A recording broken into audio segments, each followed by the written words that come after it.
Bom, boa tarde para todo mundo. Estava aguardando aqui o fim do primeiro ato da farsa que estava sendo feita pelo ministro Alexandre de Moraes. É uma tristeza no coração ver como uma pessoa pronuncia um voto político com tanta raiva, fala com tanto ódio. Parecia um líder do governo do PT no Supremo, proferindo palavras sem embasamento jurídico, sem vinculação com absolutamente nenhuma prova, como quem está ali praticando uma vingança, porque na cabeça dele parece que Jair Bolsonaro queria matá-lo. É o que ele é acusado, é o que Alexandre de Moraes acusa Bolsonaro, uma das acusações, né? Como se tivesse alguma participação no tal plano verde-amarelo, punhal verde-amarelo. Então a ficção desse plano punhal verde-amarelo é na mesma proporção da ficção desse voto de Alexandre de Moraes. E de ontem para hoje, a gente conseguiu algo que é muito raro de se ver, com provas, aqui sim com provas, que é a manipulação de um processo judicial, em especial por um ministro da mais alta corte do judiciário desse Brasil. O ex-assessor dele denunciou uma série de coisas na Comissão de Segurança Pública na semana passada e hoje chegou uma perícia confirmando o que ele havia denunciado, em especial a manipulação processual por ocasião de uma busca e apreensão determinada pelo Alexandre de Moraes contra um grupo de empresários lá nas eleições de 2022, enquanto o Tagliaferro denuncia que foi procurado pelo juiz assessor de Moraes para ajudar na fundamentação desta decisão, que já havia tido seus efeitos iniciados, já que a busca e apreensão já havia acontecido. Dias depois, Tagliaferro é procurado, diz que ajudou no mapa mental e uma série de outros detalhes nessa decisão do Alexandre de Moraes, porque tinha pego muito mal para o Alexandre de Moraes dar uma decisão apenas com base em uma matéria de imprensa. Então, ele dá essa ajuda, devolve ao juiz auxiliar do Alexandre de Moraes e que volta para o processo. E pasmem, a perícia que foi feita não foi sequer ainda sobre o que denunciou o Tagliaferro. A perícia, um parecer técnico, está aqui, um parecer técnico, exame documentoscópico digital. Quem solicitou foi um jornalista com coragem, David Agape, e foi feito por dois renomados peritos, Reginaldo Tirotti e Jaqueline Tirotti. O que diz essa perícia? Confirma que a sentença dada por Alexandre de Moraes foi redigida após, 6 dias após, a sentença ter sido dada. Com data retroativa, portanto. A sentença foi produzida 6 dias depois e lançada como se tivesse sido feita no dia que ele tomou a decisão. E o mais interessante, como eu disse, que não é uma perícia feita sobre o documento fornecido por Tagliaferro. Foi feita com base no próprio documento do Supremo Tribunal Federal, que é público.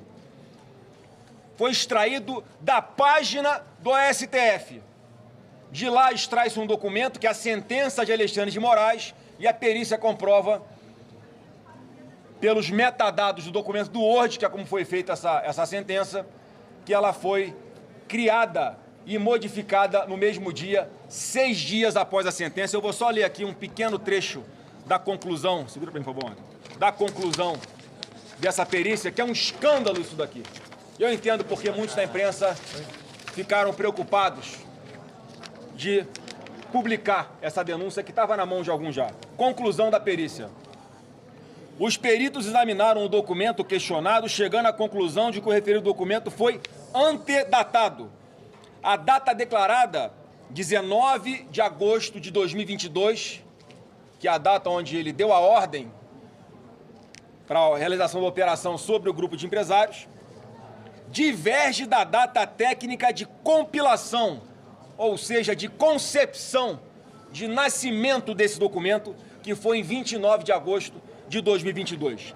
E não apresenta assinatura digital, porque quem faz esse documento é o delegado chamado Fábio Schor, e que ele não assina digitalmente, sem validade nenhuma legal a assinatura dele, e conclui aqui o parecer. Não apresenta assinatura digital, apenas um transplante de assinaturas, não sendo possível lhe atribuir a autoria inequívoca. Um parecer técnico que nem precisava, né? Vocês vão se lembrar daquela operação spoofing, que foi deflagrada em função da então Vaza Jato, em que as provas que foram extraídas ilegalmente de alguns celulares foram validadas juridicamente na sequência para poder colocar o Lula aonde ele está hoje. Portanto, nem precisava de perícia, mas nós estamos tendo cuidado de fazer essa perícia. O que vai ser feito a partir de agora? Nós vamos oficiar todos os ministros do Supremo Tribunal Federal para que tomem ciência dessa grave denúncia de uma fraude processual feita por um membro do Supremo Tribunal Federal, solicitando que seja aberta uma investigação e que seja suspenso esse julgamento que está em andamento até que essa investigação seja concluída pelo bem da democracia. Bem, eu queria falar, gente, antes das perguntas, alguns aqui vão falar, até por conta do envolvimento do Schor,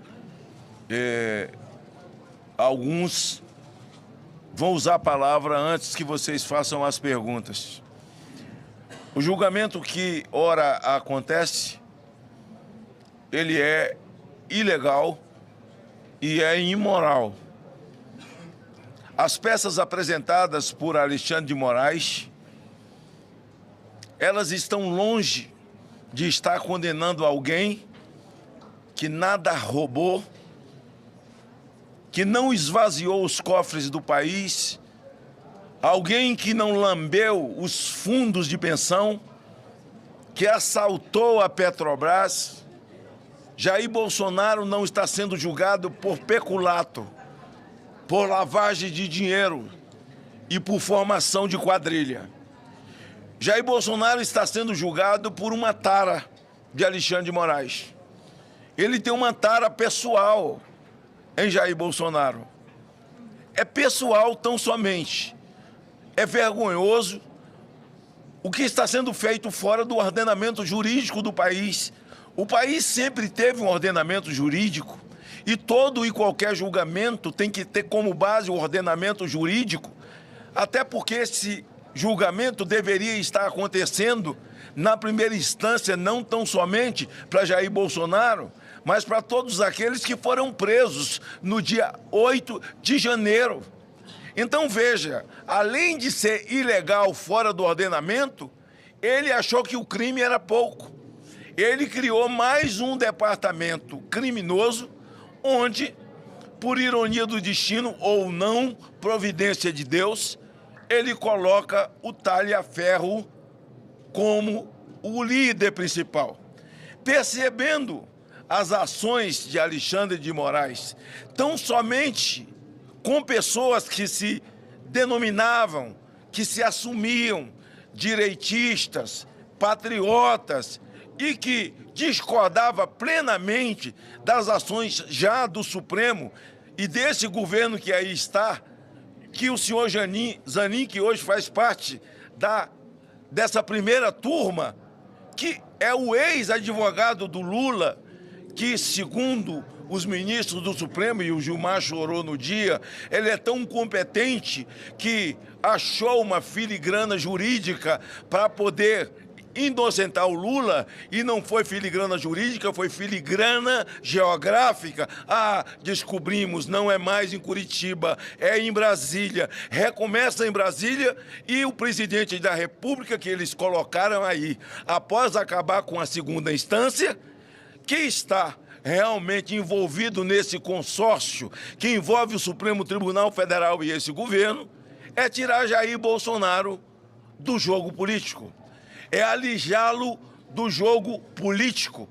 Por isso, essa denúncia do talha-ferro, aliás, ele manda mais 2 denúncias hoje, ele manda mais 2 compilados que estão conosco. Nós vamos aos organismos internacionais de volta, nós vamos à OEA, nós vamos à ONU, embora sabendo a tendência esquerdista, eles saberão. Esses documentos estão sendo traduzidos para o inglês e, se necessário for, até o Tribunal de Haia nós iremos. Até porque o que está acontecendo com o Brasil é uma coisa ímpar. O mundo está assustado quando um país se curva, quando as autoridades, nós estamos dentro do Senado, e essa casa aqui está agachada de maneira plena. Entre a barriga do Senado e o chão não tem espaço, porque agachou, deitou. As 2 casas sendo oprimidas e eu acho que chantageadas pelo senhor Alexandre de Moraes, um homem conhecido no mundo hoje como o maior violador de direitos humanos do Brasil e faz parte do top 10 dos violadores de direitos humanos no mundo. Então, esse julgamento ilegal que está acontecendo agora, essa farsa que está sendo narrada agora, e nós esperamos que haja de algum ministro a boa vontade, a coragem e o desprendimento, acima de tudo a coragem, para sofrer as consequências. Porque o Tarcísio ontem disse, anteontem, que passaram do limite e que o que está acontecendo de fato é uma tirania, estão fora do ordenamento jurídico, passaram do limite. O governador Tarcísio agora está sendo alvo. E já se circula conversas de que medidas do próprio PT, ação da esquerda contra o Tarcísio. Ao Tarcísio, a nossa solidariedade, entrar com ação para que o Tarcísio seja incluído na fake news, no estômago do elefante. Vai fazer 7 anos esse inquérito, esse estômago do elefante, que cabe tudo. Inclusive o governador de São Paulo, agora o Tarcísio, a quem eu devoto toda a minha solidariedade, a minha disposição. Também essa outra peça do PT é para incluir Tarcísio no inquérito que trata do golpe de Estado. Atentado ao Estado Democrático de Direito. Ao Estado Democrático de Direito. É isso que a gente está vivendo hoje no Brasil. Alexandre de Moraes, todas as tentativas de assassinato, ele estava maluco para que isso acontecesse com ele. Tentaram, nas narrativas dele, matar ele por 3 vezes. Ele é sempre a vítima, saía arrastado pelos cabelos na rua, ser enforcado, assim, um sonho latente de ser um Tiradentes do Brasil, quando, na verdade, ele se comporta, nesse momento, como Silvério dos Reis.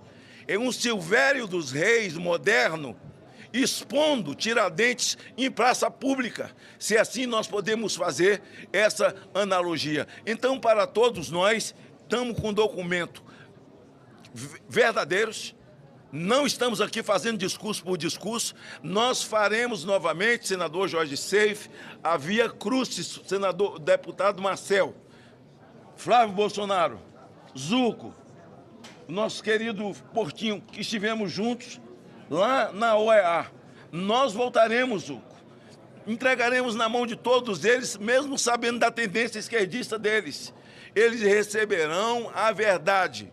Nós estamos indo à Itália, porque esse rapaz não pode ser alvo desse indivíduo, para que as autoridades italianas cuidem da segurança desse brasileiro corajoso, que teve coragem de expor as vísceras de Moraes. Moraes está nu em praça pública.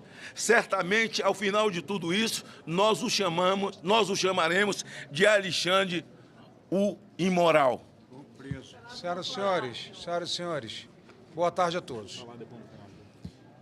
Entendam bem, o assessor direto de Alexandre de Moraes, nós não estamos falando que um vizinho, ouviram falar, um primo, não. O cara estava subordinado a Alexandre de Moraes. Tem denunciado alguns veículos de imprensa internacionais sem repercussão no Brasil, até que nós conseguimos conversar e convencê-lo a participar de uma audiência na Comissão de Segurança Pública presidida pelo senador Flávio Bolsonaro. E vocês que acompanharam aquela audiência, quem tem o mínimo de sensibilidade e quem tem o mínimo de memória para lembrar o que anulou a Lava Jato no Brasil, vai saber que o relacionamento espúrio, baixo, ilegal, irregular de Alexandre de Moraes com a Procuradoria-Geral da República, com a Polícia Federal, com o Tribunal Superior Eleitoral e com membros do Supremo Tribunal Federal, naturalmente tem que ser afastado esse juiz fake que é Alexandre de Moraes. Ele é um cometedor de crimes, não pode estar na nossa Corte Suprema. Ele precisa ser investigado por esse Senado Federal, que, de acordo com a Constituição, é a única casa para equilibrar pesos e contrapesos. Ele hoje faz o que quer. Ele hoje ameaça parlamentares na cara dura. E todos aqui sabem o que eu estou falando, inclusive vocês da imprensa. Então não dá mais. Depois que essa história veio à tona, vocês lembram que, porque Sérgio Moro falava com Dallagnol, eles cancelaram todos os bons serviços e esses da Lava Jato. Nós temos um escândalo agora de muito maiores proporções. O nosso procurador da República, uma instituição que era para defender todo brasileiro, infelizmente virou um lacaio. E ele terá que passar por essa casa para ser reconduzido. E eu espero que todos os senadores, de direita, de esquerda, de centro, entendam que hoje a Procuradoria-Geral da República está contaminada, porque não há independência. Assim, uma relação de subserviência e obediência ao Supremo Tribunal Federal, representado pelo tirano, pelo ditador, pelo violador de direitos humanos, Alexandre de Moraes. Eu só queria falar para vocês, hoje pela manhã, eu me fiz presente no julgamento. Eu gostaria muito que a imprensa analisasse as expressões faciais. Olha onde chegamos.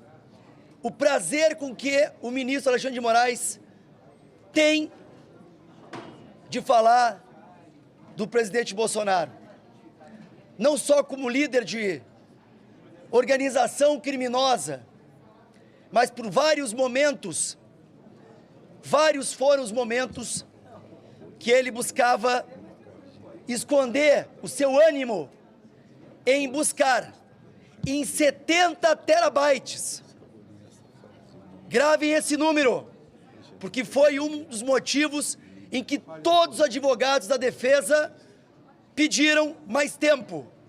E eu peço a todos vocês, órgãos de imprensa, que conversem com seus advogados e perguntem se havia um tempo hábil para se analisar 70 terabytes de material. Foi feito, inclusive, uma análise por um dos advogados de defesa, mesmo com a melhor inteligência artificial, aquela paga, premium, demorariam meses e meses para se confrontar os dados. Então, o que está sendo dito aqui, além da vaza-toga grave, é este processo que não respeitou o devido processo legal e a ampla defesa. Deixa só a mim falar aqui que ele tem uma... é autor do requerimento de CPI. Só quero... Fala aqui na frente. Aqui, no microfone a mim. Só quero complementar o que nós ouvimos aqui sobre a investigação sobre o âmbito mais perverso, a coisa mais obscura do ponto de vista de direito, que foi esta investigação. Nós tivemos na semana passada o trailer na Comissão de Segurança Pública. Hoje, como lembrou aqui o senador Magno Malta, mais 2 fatos foram trazidos. Quero deixar aqui claro o seguinte: o nosso empenho é para que a CPI da vaza-toga seja numerada pelo presidente, que ainda não foi, protocolada e de acordo com a Constituição instituída, para que seja feita a apuração dessa barbaridade jurídica que o Brasil está contemplando agora nos seus resultados, nesta sessão de julgamento na primeira turma do Supremo, mas que na CPI certamente será completamente esclarecida. Muito obrigado. Muito boa tarde a todos. Eu queria iniciar dizendo que o golpe no Brasil, de fato, foi dado, mas foi dado pelo Supremo Tribunal Federal. Foi dado em diferentes fases, mas iniciado, de fato, com o inquérito das fake news em abril de 2019. Uma série de fases consolidaram esse golpe de Estado em que uma corte, a pretexto de defender a Constituição e a pretexto de julgar e condenar quem tentou atentar contra a Constituição nas suas narrativas, todos os dias ataca, agride, rasga, desconsidera a própria Constituição da República Federativa do Brasil.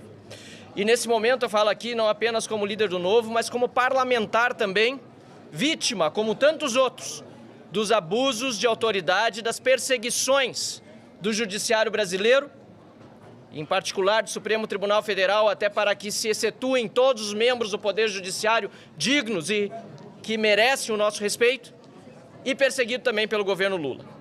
Ainda em novembro de 2022, senador Flávio Bolsonaro, com base nas buscas e apreensões, bloqueios de bens de empresários feitos em agosto daquele ano, nós protocolamos aqui na Câmara, ou melhor, lá na Câmara dos Deputados, pela primeira vez a CPI do abuso de autoridade.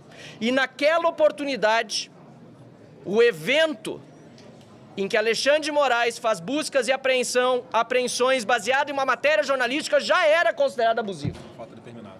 Já havia fato determinado. Protocolamos outra vez a CPI do abuso de autoridade na Câmara dos Deputados no ano seguinte, após a morte de Clesão na Papuda, vítima de Alexandre de Moraes, vítima do Estado brasileiro, do descaso que o manteve preso por mais de 2 meses, com uma ordem de soltura da Procuradoria-Geral da República. Em virtude do seu falecimento, houve a comoção necessária para que atingíssemos uma vez mais as 171 assinaturas. No entanto, tanto o presidente deputado Arthur Lira como hoje o deputado Hugo Mota, até o momento, ainda que esteja na fila, pronta para ser instalada, porque existe hoje previsão regimental para isso, a CPI segue parada, engavetada. Eu gostaria de concluir aqui dizendo que quando fui à tribuna acusar Fábio Schor de fazer relatórios fraudulentos, fui perseguido pela Polícia Federal de Lula, dirigida por Andrei Passos Rodrigues. O seu chefe de gabinete moveu uma notícia crime contra mim, fui investigado com autorização do senhor ministro Flávio Dino, em que pese o artigo 53 nos dar a todos a imunidade por nossas opiniões, palavras e votos, e mais, em que pese ser dever meu, ao entender que há indícios e evidências de crime, denunciá-los na tribuna da Câmara. Pois bem, fui investigado e indiciado por ter dito que Fábio Schor utilizava-se de relatórios fraudulentos para manter pessoas presas, como é o caso de Felipe Martins, fazer buscas e apreensões ilegais e outros absurdos mais. Hoje, senador Flávio Bolsonaro, esse parecer técnico demonstra com provas que Fábio Alvarez Schor faz, ou melhor, fez muitos relatórios fraudulentos, a exemplo daquele que eu levei à tribuna.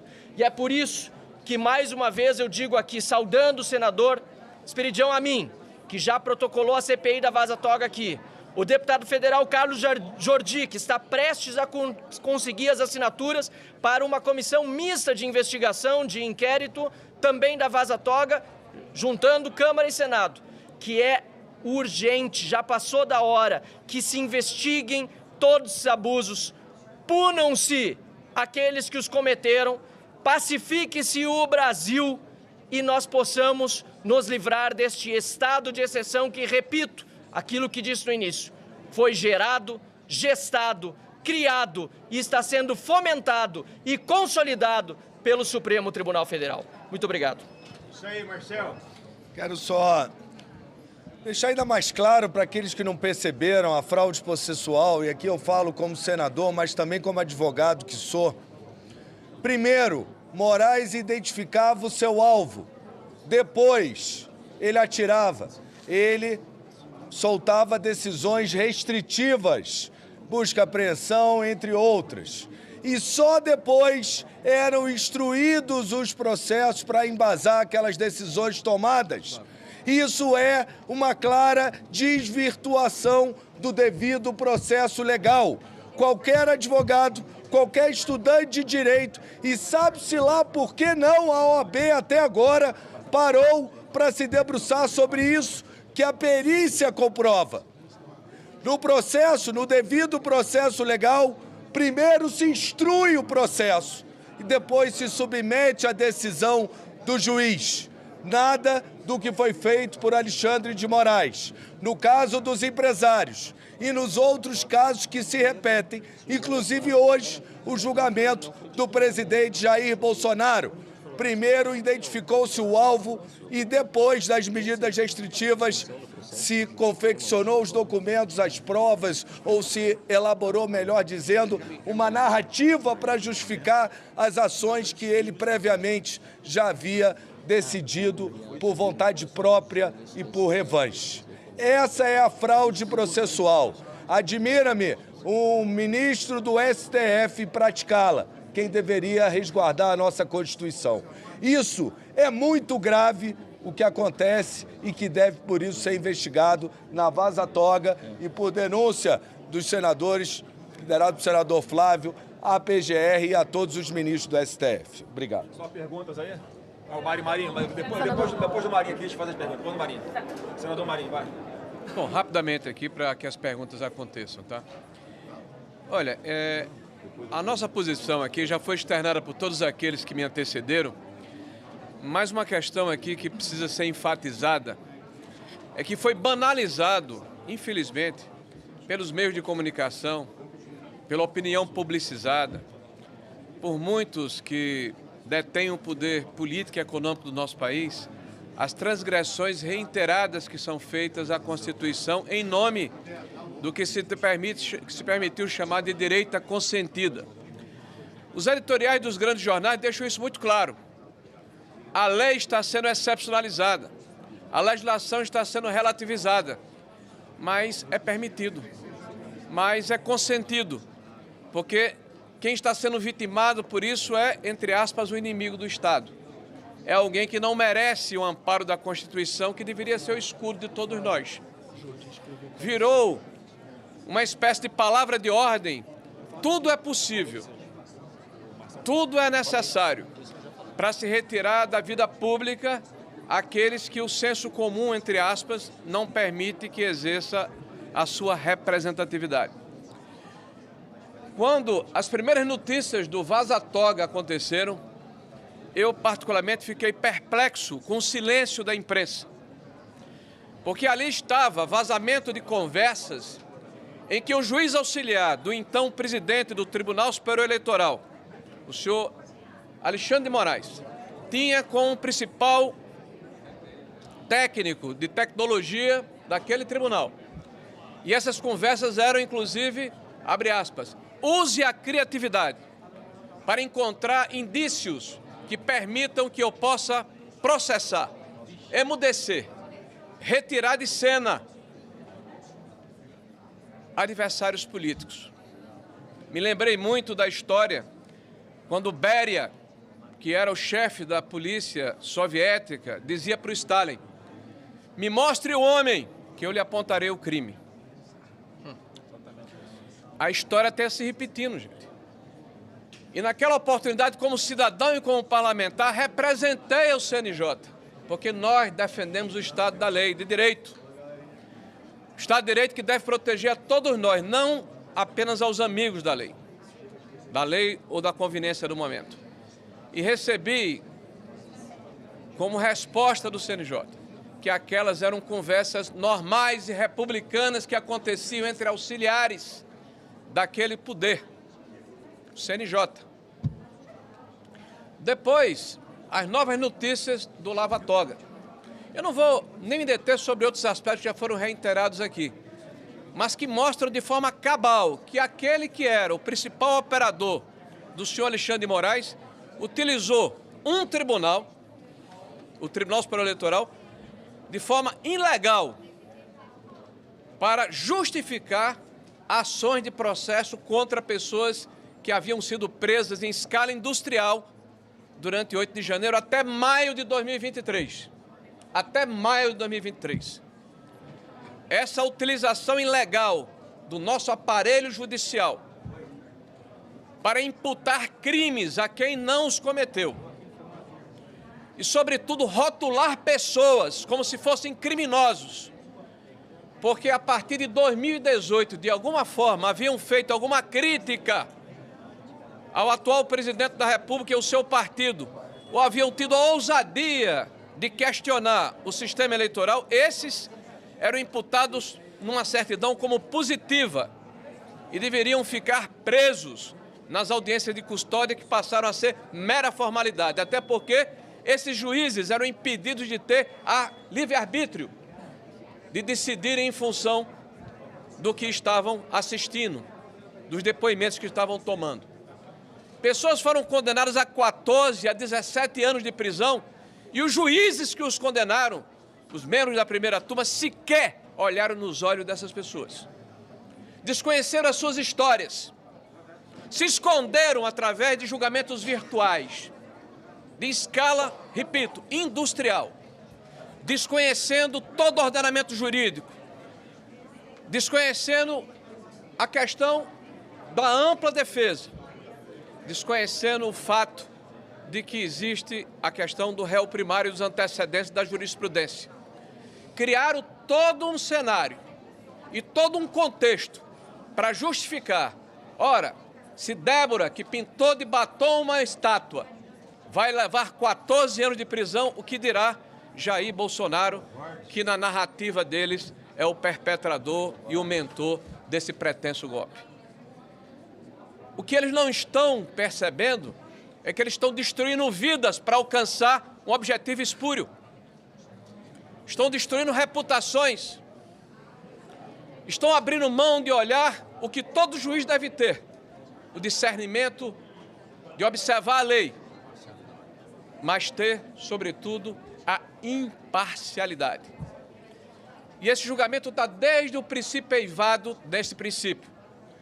Porque o juiz é vítima, não sou eu que estou dizendo, é ele, deste processo. O que é que podemos esperar de um juiz que se diz vítima? O que podemos esperar de um outro juiz que processou o réu, como é o caso do senhor Flávio Dino? A autocontenção que é pedida ao Supremo Tribunal Federal é olimpicamente desprezada. E hoje nós vemos corroído, nós vemos dilapidado, nós vemos dilacerado o conceito que deveria haver de todos nós de credibilidade no judiciário, que todos nós defendemos. O judiciário precisa voltar a ser isento. E este parlamento precisa dar a sua contribuição, porque o parlamento, infelizmente, não tem feito a sua parte. Nós não queremos aqui pré-julgar ou antecipar posições políticas. Agora, não pode se banalizar e se aceitar como normal que este parlamento fique sendo ameaçado, implícita e explicitamente, e o debate seja interditado por um outro poder, como se o princípio da democracia liberal, que norteou a nossa Constituição, da separação e autonomia dos poderes, fosse jogado por terra por essa intervenção espúria e banalizada por boa parte da imprensa brasileira. Isso aí, senador. Pessoal, rapidamente, depois nós vamos aqui responder as perguntas, mas eu queria, em primeiro lugar, agradecer a presença de vocês aqui. Está no intervalo. Eu me recuso em chamar de julgamento o que está acontecendo ali. Ali a denúncia, a sentença já está pronta há muito tempo, né? Um jogo de cartas marcadas. Para quem tem o mínimo de bom senso percebe isso, que ali é uma execução em praça pública. O que nós estamos vendo, isso é triste para a democracia. Eu deputado Marcel, fazemos parte do Novo, deputado Luiz Lima e outros colegas nossos. Tem aqui vários partidos, parlamentares de vários partidos. Não é algo personalizado no Bolsonaro, por exemplo. Transcende o ex-presidente da República, porque nós temos presos políticos em pleno século XXI no Brasil.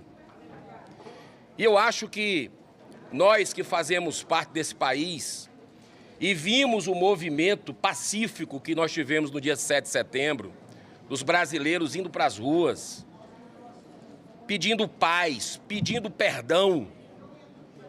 Ninguém aguenta mais briga nesse país. E a gente, quando vê um voto do ministro relator, que não deveria estar ali porque ele é vítima, um voto eivado de vingança, de revanche, está muito claro. A gente fica triste com o que nós estamos fazendo da nossa democracia. Então, acho que é um papel de cada um de nós. As denúncias do assessor direto de Alexandre de Moraes no TSE, Eduardo Tagliaferro, são gravíssimas. Por muito menos, julgamentos em qualquer lugar do mundo seriam suspensos a partir daquelas denúncias. Denúncias com provas documental de fraude processual que foram apresentadas aqui. O Partido Novo já está estudando com a sua equipe, já tem alguns caminhos, vai também acionar juridicamente, onde quer que seja, para que a justiça volte a ser para todos no Brasil. O Senado Federal poderia ter feito um papel. O presidente Davi Alcolumbre tem 41 assinaturas na mão, da maioria do Senado, para equilibrar de novo os poderes da República, uma separação, mas prefere se omitir.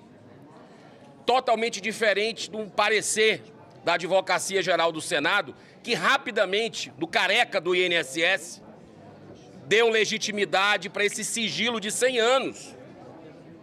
Mas, para o impeachment, demora uma eternidade para dar um parecer. E hoje, vejam quando aconteceu nessa legislatura uma sessão cancelada, justamente para que não fosse repercutido o que nós estamos vendo do outro lado da praça, a sandice. Foi cancelada a sessão hoje do Senado Federal.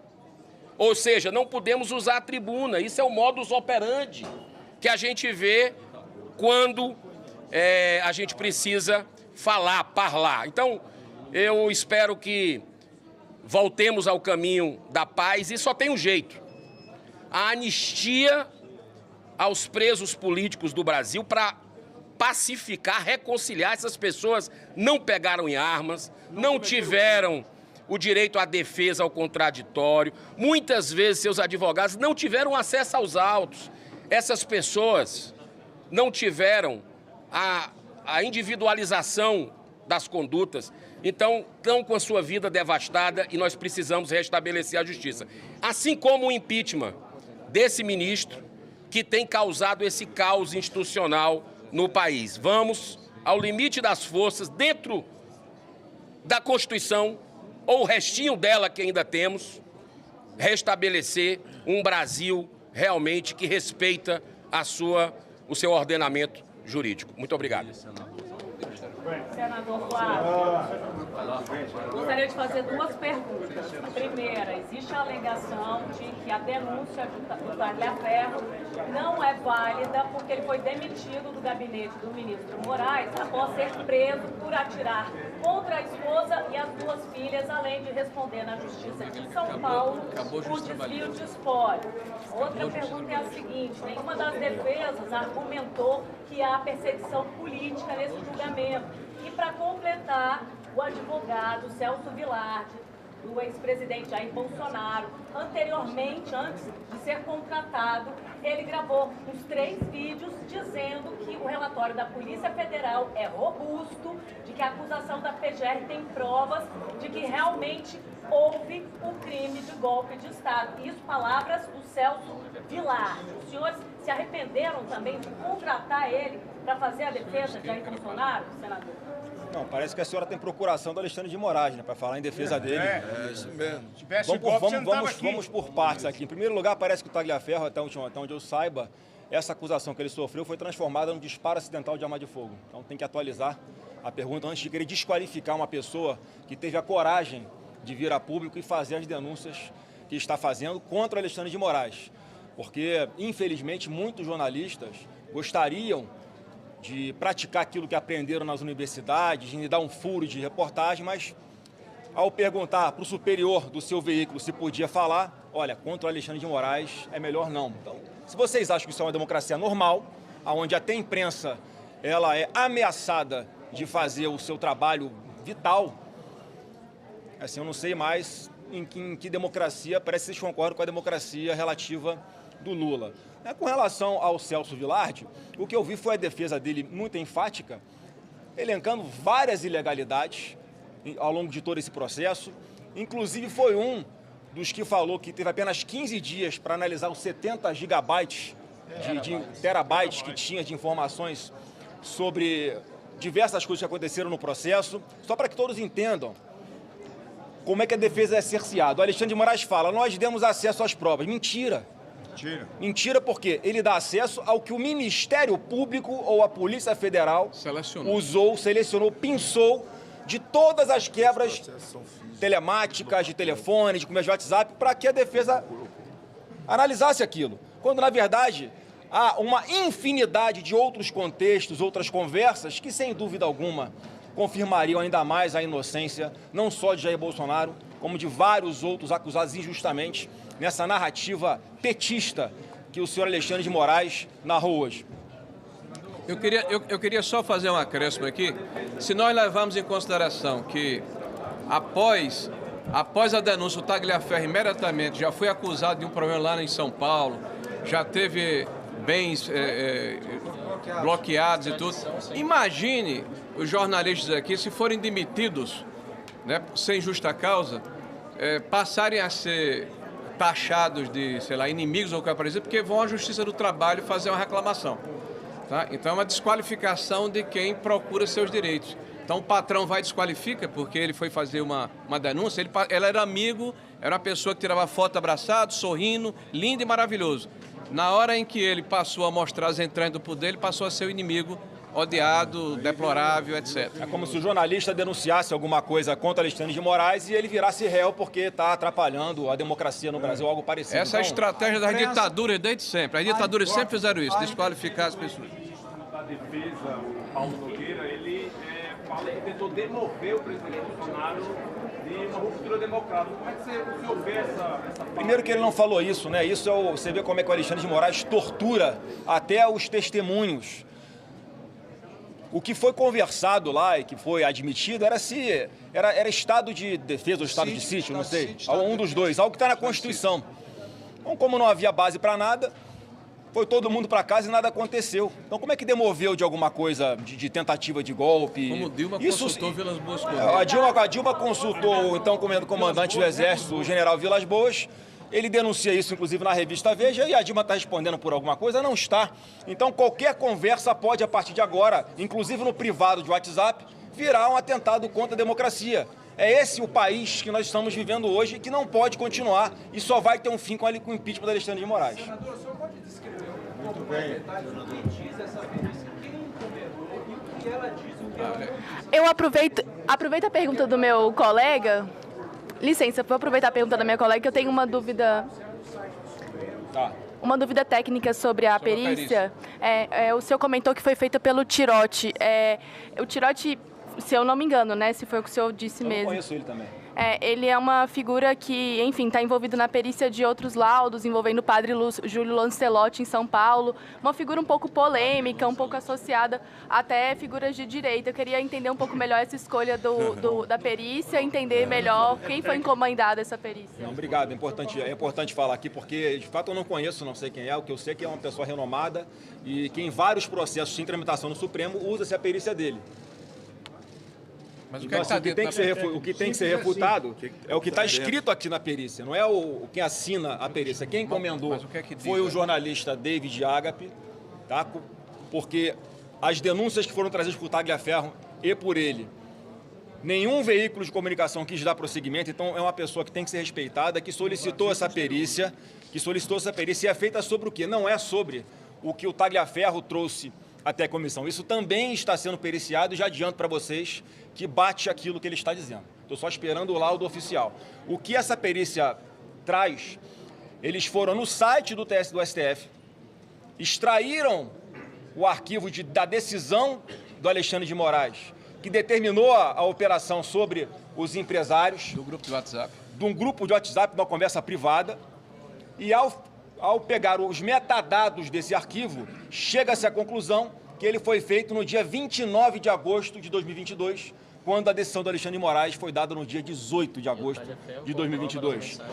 E nas conversas do Tagliaferro, que ele trouxe a público na Comissão de Segurança Pública, ele traz mais ingredientes ainda e de detalhes de como foi feita toda essa transação, porque foi um desembargador, o juiz auxiliar do Alexandre de Moraes, que pede ao Tagliaferro para que ajude na elaboração de uma fundamentação da decisão que já havia sido dada, da operação que já havia acontecido, portanto ele denunciou aquilo e agora um lado técnico comprova pelas datas que isso foi feito com data retroativa para dar algum verniz de legalidade. Primeiro ele tomou a decisão, depois ele trouxe a cronologia das mensagens confirma. Eu sei que... Gente, por favor aí. É o seguinte, a gente... Mas a imprensa não questiona o Mauro Cid, por defesa Não, e outra coisa, gente, por que valeu lá a Vaza Jato, valeu uma extração também clandestina das conversas entre autoridades. Isso foi trazido para dentro do processo, sem nenhum laudo, sem nenhuma certificação de que aquilo realmente aconteceu, que não foi manipulado, e serviu para colocar o Lula onde ele está hoje. Por que aqui a gente aqui que está mostrando laudos ainda, periciais, técnicos, pessoas que a vida inteira se dedicaram ao tema, que estudaram para isso, que inclusive são contratadas por diversas pessoas em todo o Brasil para fazer o que fizeram também nesta situação, e se questiona o laudo? Vamos olhar para o conteúdo das conversas e a comprovação técnica do que aconteceu aqui agora. E a comissão, a nossa comissão de segurança, nós não temos e não sabemos... Vou botar o link aqui na minha rede social para vocês não terem dúvida, para todo mundo poder ler com calma, que eu só estou com uma cópia aqui. Por que o Tagliaferro tomou essa decisão? Não é problema nosso. O fato é que ele tomou a decisão de se desligar e desses 70 gigabytes, 6 terabytes estão com o Tagliaferro. E vem mais coisa ainda aí do que o senhor Alexandre de Moraes imagina. Quem sabe fazer leitura facial e olha na pergunta do jornalista e como pergunta que até a veia sobe, veio preparado. Deixa eu dizer uma coisa. Quando o Janot... Não é o Janot. Quando o Janot entrou... Desculpa, estou confundindo os PGR. Se fala em intenção, e essa palavra Alexandre de Moraes adora, intenção, teve a intenção de abolição do Estado Democrático de Direito e golpe. Se abolir essas 3 palavras e mais a palavra Bolsonaro do calendário da vida, apagar, Alexandre de Moraes vai ter que aprender Libra, porque ele só sabe falar isso. Só sabe falar isso. Agora, por que o Tagliaferro tomou a decisão, nós não sabemos. Agora, o que ele nos deu é verdadeiro.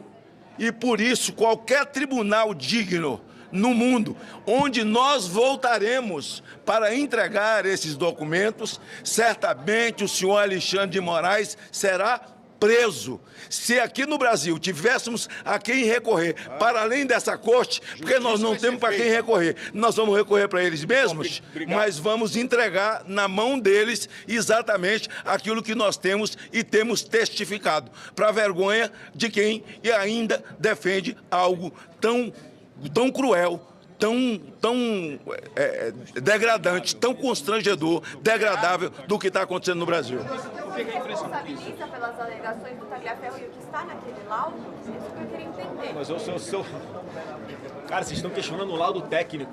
Pessoas assinaram isso aqui, botaram o seu registro aqui profissional nisso daqui. Fizeram... Ele vai botar no link dele. Eu sei que a gente não tem mais imunidade parlamentar para falar alguma coisa, a gente tem sigilo das nossas fontes, como vocês, jornalistas, também têm, e ainda assim a gente está aqui. Se alguém quer ler o laudo, que ninguém me pediu para ler o laudo, impressionante. Flávio, eu tenho uma dúvida, que não tem a ver com isso. Eu vou botar na rede social aí, já que como é algo que vai contra, né, o que estão fazendo aí com o Bolsonaro, parece que ninguém se interessa muito. Mas, de qualquer forma, eu vou colocar nas redes sociais o link para que vocês possam ler. Aí questionem os técnicos que escreveram. Eu acho que ninguém ia fazer um trabalho de brincadeira, ia deixar a seriedade de lado, o seu profissionalismo de lado com uma coisa tão séria como essa. E mais, tiveram coragem, mais uma vez, de colocar os seus nomes aqui. Porque até a imprensa ficou com medo, mesmo com a imunidade que tem do sigilo da fonte. Eles estão fazendo o trabalho deles. As informações trazidas por Tagliaferro são verdadeiras. É um cara que está fora do Brasil, longe da sua família, com medo de ser morto, preocupado com a sua família aqui, e que mesmo assim tomou a decisão de denunciar tudo que ele está denunciando. Então cabe a nós aqui, a nossa obrigação mínima é dar o mínimo de amparo para essa pessoa e para sua família e dar aqui a credibilidade para o que ele falou, porque está comprovado, não só com esse laudo, mas com a cronologia de todas as mensagens de WhatsApp que ele trouxe na Comissão de Segurança Pública. Portanto, Alexandre de Moraes cometeu fraude processual e outros crimes que nós também vamos trazer à tona após uma perícia oficial, mesmo que isso não seja necessário, porque a própria operação em cima dos empresários que conversavam no WhatsApp foi feita com base em uma matéria de jornal. Portanto, com base em uma matéria de jornal, se a PF fosse isenta, era para ter instaurado uma investigação também sobre o que foi denunciado. Mas não acontece, porque claramente hoje a Polícia Federal, pelo menos uma parte dela, esse grupo especial do Lula dentro da PF, que está subordinado ao Alexandre de Moraes, eles apenas fazem investigações contra quem é de direita ou contra Bolsonaro. Se eles dedicassem 10% do tempo que eles dedicam para fazer toda essa sacanagem que fazem em cima de nós, para investigar quem foi que mandou o Adélio dar uma facada em Jair Bolsonaro, já teriam chegado no mandante. Mas aí parece que não interessa. Obrigado, gente.